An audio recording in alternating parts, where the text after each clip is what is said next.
Doctor Sachin Raj అత్యాధునిక world class physiotherapy treatment తో అన్ని రకాల నొప్పులకు శాశ్వత పరిష్కారం. నమస్తే వంశీకృష్ణ గారు. నమస్కారం మేడం. చాలా మంది పిల్లల్లో వాళ్ళ ఇంటెలిజెన్స్ని ఐడెంటిఫై చేయడం కష్టంగా ఉంటుంది. ఒక్కొక్కరు ఒక్కొక్క దాంట్లో రాణిస్తూ ఉంటారు. బట్ పేరెంట్స్కి అది అర్థం కాదు. వెంటనే కంపారిజన్కి వెళ్ళిపోతూ ఉంటారు. దానివల్ల పిల్లలు తెలియకుండానే మానసికంగా కృంగిపోవడంతో పాటు డిప్రెషన్, యాంగ్జైటీని ఎక్కువ ఫేస్ చేస్తూ ఉంటారు. వాళ్ళకి తెలియని ఫియర్ ఒకటి ఉంటుంది. దానివల్ల ఫోకస్ చేయలేరు. ఒక స్టడీస్ అనే కాదండి, దేనిపైన కూడా వాళ్ళకి ఇంట్రెస్ట్ రాదు. ఫస్ట్ ఆఫ్ ఆల్ ఇది పేరెంట్స్కి అర్థం అవ్వాలి. అంటే ఏ విధంగా పిల్లల్ని ఏ విధంగా ఐడెంటిఫై చేయొచ్చు, వాళ్ళలో ఉన్న ఇంటెలిజెంట్ని ఏ విధంగా మనం బయటికి తీసుకురావాలి, దేన్ని ఎంకరేజ్ చేయాలన్న దాన్ని ఏ విధంగా ఐడెంటిఫై చేయొచ్చు అంటారు? Yes madam. ఎందుకంటే ఈ మధ్య చాలా పేరెంట్స్ పిల్లల్ని కంపేర్ చేస్తున్నారు. అంటే ఆ అబ్బాయి టాప్ ర్యాంక్ వస్తున్నాడు, చూసావా మన పక్కింటి అంకుల్ వాళ్ళ కొడుకు మంచి జాబ్ చేస్తున్నాడు, కొన్ని లక్షల్లో సంపాదిస్తున్నాడు, నువ్వేమో ఇంట్లోనే ఉంటున్నావు, ఇట్లా కంపారిజన్ చేస్తున్నారు. అయితే దానికంటే ముందు అసలు కంపారిజన్ ఎందుకు చేస్తున్నారు అనే విషయాన్ని కూడా నేను ఈ వీడియోలో చెప్తాను. కంపారిజన్ చేయకుండా ఎలా ఉండాలో కూడా పేరెంట్స్ ఈ వీడియోలో మనం చెప్పబోతున్నాం మేడం. ఎందుకంటే ఇప్పుడు పేరెంట్స్ స్టూడెంట్స్ని కంపేర్ చేస్తారు. అక్కడ చూసి నేర్చుకో, వీళ్ళని చూసి నేర్చుకో, వాళ్ళని చూసి నేర్చుకో. ఈ మధ్యకాలంలో మెచ్యూరిటీ బాగా పెరిగిపోయింది పిల్లల లోపల కూడా. వాళ్ళు కూడా అంటున్నారు, పేరెంట్స్ మీద ఎదురు తిరుగుతున్నారు, నువ్వు కూడా అంకుల్లాగా ఇంకా పెద్ద ఉద్యోగం ఎందుకు చేయలేదు, నువ్వు కూడా ఇట్లాంటివి కూడా మనం ఏదైతే చెప్తూ ఉంటామో అది రిపీట్ చేస్తూ ఉంటారు, వాళ్ళు ఇమిటేట్ చేస్తూ ఉంటారు. కాబట్టి ప్రతి ఒక్కరు కూడా అసలు వాళ్ళ సామర్థ్యాలు ఎందుకు తెలుసుకుంటే కంపారిజన్ అవసరం లేదు కదా మేడం. కాబట్టి పిల్లల లోపల ప్రతి ఒక్క వ్యక్తి లోపల ఎలాంటి సామర్థ్యాలు ఉంటాయి, మనం వాటిని ఎలా గుర్తించాలి, వాటిని గుర్తించి మనం వాటి మీద ఫోకస్ చేస్తేనే ఫ్యూచర్లో వాళ్ళు లైఫ్లో సక్సెస్ అవుతారు. సో దానికి సంబంధించి ఈ కంపారిజన్ పోవాలనే ఉద్దేశంతో నేను ఈ వీడియో చేయబోతున్నాను మేడం. దీంతో ఒక క్లారిటీ వస్తుంది, పిల్లల సామర్థ్యం ఏముంది, మనం ఎట్లా గుర్తుపట్టాలి, దాని మీదనే ఫోకస్ చేయాలి కదా అనే విషయాన్ని పేరెంట్స్కి పిల్లలకి ఇద్దరికి కూడా పర్ఫెక్ట్గా అర్థమవుతుంది. ఇంటెలిజెన్స్ ప్రతి వ్యక్తిలో కూడా 8 రకాలుగా ఉంటాయి మేడం. దీన్ని హోవర్డ్ గార్డినర్ అనే ఒక సైకాలజిస్ట్ దీని గురించి చెప్పడం జరిగింది. ఫస్ట్ వచ్చేసి లింగ్విస్టిక్ ఇంటెలిజెంట్, అంటే భాషాపరమైన ప్రజ్ఞ అంటారు. అంటే ఎవరికైతే ఈ లింగ్విస్టిక్ ఇంటెలిజెంట్ ఉంటుందో ఆ ఇంటెలిజెన్స్ ఉన్న వాళ్ళు చక్కగా మాట్లాడగలుగుతారు. ఈ లింగ్విస్టిక్ ఇంటెలిజెన్స్కి సంబంధించి ఎగ్జాంపుల్గా తీసుకుంటే చాగంటి కోటేశ్వరరావు గారు, నెక్స్ట్ గరికపాటి గారు, మిగతా వివిధ రకాలైన యాంకర్స్ వృత్తిలో ఉన్నటువంటి ఏ ఒక్కరైనా కూడా వాళ్ళకి అంతర్గతంగా ఈ లింగ్విస్టిక్ ఇంటెలిజెన్స్ అనేది అంతర్గతంగా ఉంది, వాళ్ళ సామర్థ్యం అది. దాన్ని గుర్తించి వాళ్ళు అంటే వాళ్ళకి తెలుసో తెలియకనో ఆ రంగంలోకి వచ్చిన వాళ్ళే ఇప్పుడు 100%గా సక్సెస్గా ఉన్నారు. ఫర్ ఎగ్జాంపుల్ యాంకర్ సుమ గారు ఉండొచ్చు. అంటే తను ఎప్పటి నుంచో యాంకర్గా ఉన్నారు, అంటే తను పర్ఫెక్ట్గా మాట్లాడగలుగుతుంది. సుమ గారికి ఆ లింగ్విస్టిక్ ఇంటెలిజెన్స్ ఉంది కాబట్టి తను ఆ రంగంలో సక్సెస్ అవుతుంది. సో నెక్స్ట్ వచ్చేసి మ్యూజికల్ ఇంటెలిజెన్స్, అంటే వాళ్ళకి సంగీతపరమైన ప్రజ్ఞ. అంటే ఇప్పుడు ఫర్ ఎగ్జాంపుల్ ఏఆర్ రెహమాన్ గారు, వాళ్ళకి మ్యూజికల్ ఇంటెలిజెన్స్ అనేది అంతర్గత సామర్థ్యం అనమాట. ఇప్పుడు మనం చెప్పే ఈ 8 ఇంటెలిజెన్స్ కూడా అంతర్గతంగా ఉన్నటువంటి ఈ సామర్థ్యాలు అనమాట. మ్యూజికల్ ఇంటెలిజెన్స్ అంటే వాళ్ళకి సంగీతం పట్ల ఎక్కువ ఇష్టం ఉంటుంది, వాళ్ళు ఆ రంగంలోకి వెళ్తే సక్సెస్ అవుతారు లైఫ్లో. నెక్స్ట్ వచ్చేసి లాజిక్కి ఎక్కువ ప్రియారిటీ ఇస్తారు వీళ్ళు, logical intelligence.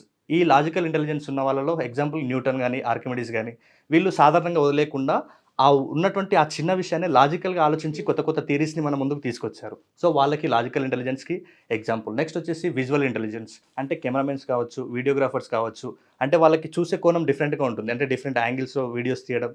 So visual intelligence వాళ్ళకు అంతర్గతంగా ఉంటుంది. నెక్స్ట్ వచ్చేసి న్యాచురలిస్టిక్ ఇంటెలిజెన్స్, వీళ్ళకి ఏమంటే ప్రకృతిని ఎక్కువ ఆరాధిస్తుంటారు, ప్రకృతిని ఎక్కువ ప్రేమిస్తుంటారు. ఫర్ ఎగ్జాంపుల్ రైతులు కానీ, పౌల్ట్రీ ఫార్మ్స్ కానీ, ఈ రకమైన ఇంటెలిజెన్స్ ఉన్న వాళ్ళు ఎక్కువగా న్యాచురల్ తోటి కనెక్ట్ అవ్వడానికి వాళ్ళు ఎక్కువ ఇంట్రెస్ట్ చూపిస్తుంటారు.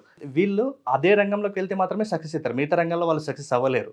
నెక్స్ట్ వచ్చేసి కైనెస్థెటిక్ ఇంటెలిజెన్స్ అంటే ఫర్ ఎగ్జాంపుల్ ఎక్కువ dance, for example Allu Arjun కావచ్చు, లైక్ క్రికెటర్లో సచిన్ టెండూల్కర్ కావచ్చు, వీళ్ళకి కైనెస్థెటిక్ ఇంటెలిజెన్స్ ఉందన్నమాట.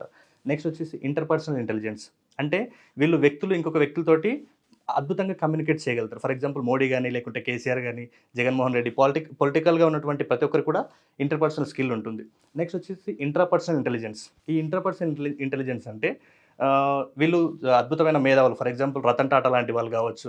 అంటే వీళ్ళు వాళ్ళలో వాళ్ళే ఒంటరిగా ఉంటారు, ఎక్కువ మాట్లాడరు, కానీ రిజల్ట్ మాత్రం గట్టిగా ఉంటుంది జనాలకి. అంటే ప్రతి ఒక్కరిలో కూడా ఈ 8 రకాల ఇంటెలిజెన్స్ ఉంటాయన్నమాట. అయితే వాళ్ళకి ఏ ఇంటెలిజెన్స్ ఉందో తెలుసుకోవడమే పేరెంట్స్గా బాధ్యత. ఎందుకంటే మరి ఎలా గుర్తుపట్టాలి అంటే వాళ్ళు ఏ పని చేసేటప్పుడు, నేను ఇంతకుముందు ఎగ్జాంపుల్గా చెప్పాను కదా, ఇప్పుడు ఫర్ ఎగ్జాంపుల్ క్రికెట్లో అందరూ క్రికెట్ ఆడతారు, గల్లీలో ఆడతారు, స్టేడియంలో ఆడతారు. మన ఇండియాలో ఉన్నటువంటి 11 మంది ప్లేయర్లే ఆడుతున్నారు, మిగతా వాళ్ళు ఎందుకు ఆడట్లేదు అంటే క్రికెట్ ప్యాషన్ కోసం ఆడేవాళ్ళు కొంతమంది ఉంటారు, కొంతమంది టైంపాస్ కోసం ఆడేవాళ్ళు కొంతమంది ఉంటారు. ఇప్పుడు కైనెస్థెటిక్ ఇంటెలిజెన్స్ ఉన్నవాళ్ళు బ్యాట్ పట్టుకుంటే చాలు వాళ్ళు ఆ రంగంలో అద్భుతాలు సృష్టిస్తారు. ఇప్పుడు సచిన్ టెండూల్కర్కి మ్యూజికల్గా పెడితే ఫెయిల్ అయిపోతాడు. సచిన్ టెండూల్కర్ కైనెస్థెటిక్ ఇంటెలిజెన్స్, తనకి హ్యాండ్ మూమెంట్, లెగ్ మూమెంట్స్ ఈ రకమైన ప్రజ్ఞ మాత్రమే ఉందన్నమాట ఇంటెలిజెంట్గా. మిగతా అన్ని ప్రజ్ఞలు కూడా ప్రతి ఒక్కరికి ఉంటాయి, కాకపోతే వీక్ ఉంటాయి. ఏదో 1 లేదా 2 స్ట్రాంగ్ ఉంటాయి. మనం ఆ స్ట్రాంగ్ ఉన్న వాటిని గుర్తుపట్టాలి. మరి ఆ స్ట్రాంగ్ ఉన్న వాటిని అంటే పిల్లాడు చేసే ప్రతి పనిని కూడా అబ్జర్వ్ చేయాలి పేరెంట్స్.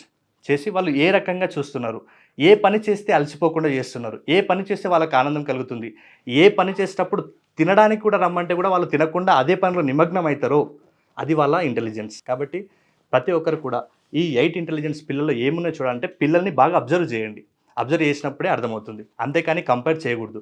ఫర్ ఎగ్జాంపుల్ ఇంతకుముందు చెప్పాను కదా, కైనెస్థెటిక్ అంటే అల్లు అర్జున్ బాగా డ్యాన్స్ చేస్తాడు, మనవాడు చేయకపోవచ్చు. అంటే అల్లు అర్జున్ లాగా డ్యాన్స్ చేయాలంటే కైనెస్థెటిక్ ఇంటెలిజెన్స్ ఉంది, తను ఆ రంగంలో వెళ్ళాడు కాబట్టి ఆ రంగంలో సక్సెస్ అయ్యాడు. మీ అబ్బాయికి కైనెస్థెటిక్లో లేకపోవచ్చు. అలాంటప్పుడు మ్యూజిక్లో ఉందా, లాజికల్గా ఉందా, తను దేనికి ప్రియారిటీ ఇస్తుందో ఒకసారి అబ్జర్వ్ చేయండి, దాని మీద ఫోకస్ చేయండి. సో పిల్లల్ని కంపేర్ చేయడం మానేసి ఇప్పటికైనా మేల్కొనండి.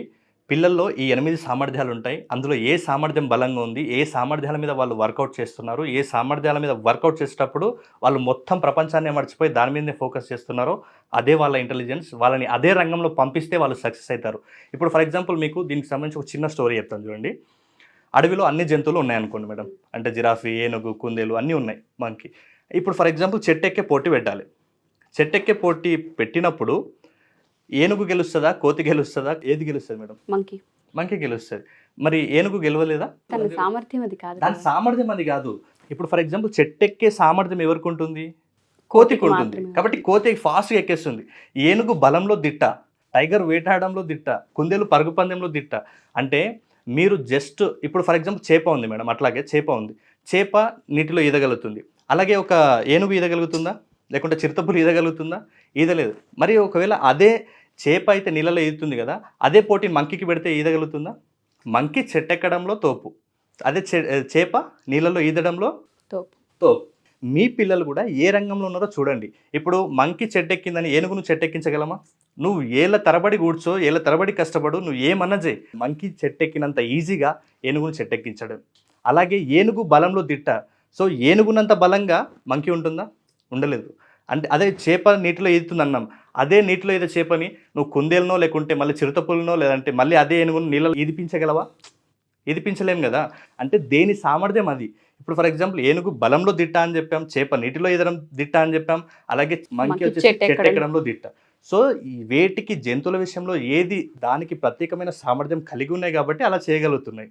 మీ పిల్లలు కూడా దేంట్లో దిట్ట, ఏ సామర్థ్యాల్లో దిట్ట ఉన్నారో ఒకసారి అబ్జర్వ్ చేయండి. అలా అబ్జర్వ్ చేసినప్పుడు వాళ్ళని ఆ సామర్థ్యాల పరంగా పంపిస్తే వాళ్ళు లైఫ్లో సక్సెస్ అవుతారు. మా పిల్లలకి ఇది రావట్లేదు, మా పిల్లలు ఇందులో ఫెయిల్ అయిపోయారనే చెప్తూ ఉంటాం తప్ప వాళ్ళు ఫోకస్డ్గా ఎటువైపు ఉన్నారు, వాళ్ళు దేనిలో రాణించగలరు, వాళ్ళ ఇంటెలిజెన్స్ ఏంటి అన్నదాన్ని ఐడెంటిఫై చేయడంలోని పేరెంట్స్ ఫెయిల్ అవుతూ ఉన్నారు. పేరెంట్స్ కూడా ముఖ్యంగా ప్రతి ఒక్కరు ఇంటి పక్కల వాళ్ళు జాబ్ చేస్తారని, వాళ్ళు జాబ్ చేస్తారని అందరినీ ఇప్పుడు ఏం చేస్తారంటే వాళ్ళు అదే చేస్తారు, మీరు కూడా అదే చేయాలి. మన చుట్టాలలో ఎంబీబీఎస్ చేస్తారు, నువ్వు అదే చేయి.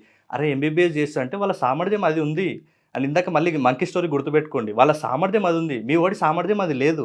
నువ్వు అనవసరంగా ఎన్ని డబ్బులు ఖర్చు పెట్టినా, ఎంత టైం వేస్ట్ చేసినా ఆ రంగంలో సక్సెస్ అవ్వలేడు. కాబట్టి ఉన్న సామర్థ్యం మీద ఫోకస్ చేయండి, అప్పుడే మీకు సక్సెస్ ఉంటుంది, కంపారిజన్ బంద్ అవుతుంది. థ్యాంక్ యూ అండి, thank you so much. Thank you madam. ఈ మెమరీ స్కిల్స్, మెమరీ టెక్నిక్స్ అనేది పురాతన కాలం నుంచి కూడా మనకు అందుబాటులో ఉన్నాయి. కాకపోతే చాలామంది విద్యార్థులకు ఈ విషయాలు తెలియక చదువు అంటే చాలా ఇబ్బందిగా ఫీల్ అవుతున్నారు. ఇంకా చాలామంది పేరెంట్స్ కూడా ఇలాంటి విషయాలు తెలియక మా వాడు ఇంతే, వీడికి ఎన్నిసార్లు చెప్పినా వినడు, ఎంత మంచి టీచర్స్ని చెప్పించినా వీడు పర్ఫెక్ట్ అవ్వలేకపోతున్నాడు స్టడీస్లో అని పేరెంట్స్ అనుకుంటున్నారు. కానీ మీరు మీ పిల్లలు ఎలా ఉన్నా సరే నేను కండక్ట్ చేసే 1 డే వర్క్షాప్కి అటెండ్ అవ్వండి. జనవరి 28వ తేదీ రోజు 1 డే ఫుల్ డేలో ఉదయం 9 నుంచి సాయంకాలం 5 గంటల వరకు ఒక అద్భుతమైన వర్క్షాప్. ఆ వర్క్షాప్లో మెమరీ సైంటిఫిక్ మెథడ్స్ నేను నేర్పిస్తాను. ఎలా చదవాలి, ఏ విషయానైనా ఎలా నేర్చుకోవాలని ప్రతి విషయం నేర్చుకోవడానికి ఒక మెథడ్ను నేను అక్కడ మీకు అందిస్తాను. ఆ మెథడ్ మీ దగ్గర ఉంటే మీరు జీవితకాలం ఏ వర్క్షాప్కి అటెండ్ అవ్వాల్సిన పని లేదు. అలాంటి నేను సైంటిఫిక్ ప్రూవ్ అయినటువంటి మెథడ్స్ మీకు అందిస్తుంటాను. ఎందుకంటే ఇప్పటికే చాలామంది విద్యార్థులు తలలు బాదుకుంటున్నారు, ఎలా చదవాలి, చదివింది ఎలా గుర్తుపెట్టుకోవాలని ఎలా పరీక్షలో రాయాలనేది. కాబట్టి మీకు ఎలాంటి టెన్షన్ లేకుండా ప్రతి ఒక్కరికి కూడా నేను ఒక అద్భుతమైన బ్లూ ప్రింట్ని అందిస్తున్నాను. ప్రతి ఒక్క విద్యార్థి కూడా అటెండ్ అవ్వాల్సిన అద్భుతమైన వర్క్షాప్ ఇది. దీంతోపాటు మీరు ఇప్పటికే చాలామంది 1 year కూడా చదువు అని చదువును ఒక ఒత్తిడిలాగా ఫీల్ అయ్యారు. కానీ ఈ వర్క్షాప్ అటెండ్ అయిన తర్వాత చదువుని ఒక ఆటలాగా సాగిస్తుంటారు. మీ స్కూల్లో మీ క్లాస్లో టాపర్ అయ్యే ఒక అద్భుతమైన అవకాశం ఇది. కాబట్టి ఖచ్చితంగా ఈ అవకాశాన్ని సద్వినియోగం చేసుకోండి. ఇప్పటివరకు పడిన ఇబ్బందులు చాలు, ఇప్పటి నుంచి ఈ యొక్క బ్లూ ప్రింట్ ఒకటి చాలు మిమ్మల్ని ముందుకు తీసుకెళ్ళడానికి. కాబట్టి ఇంకా ఆలస్యం చేయకుండా ఇప్పుడే కనిపిస్తున్న ఇక్కడ మా ఫోన్ నెంబర్కి కాల్ చేసి ఇప్పుడే మీ సీట్ని ఎన్రోల్ చేసుకోండి. Thank you so much.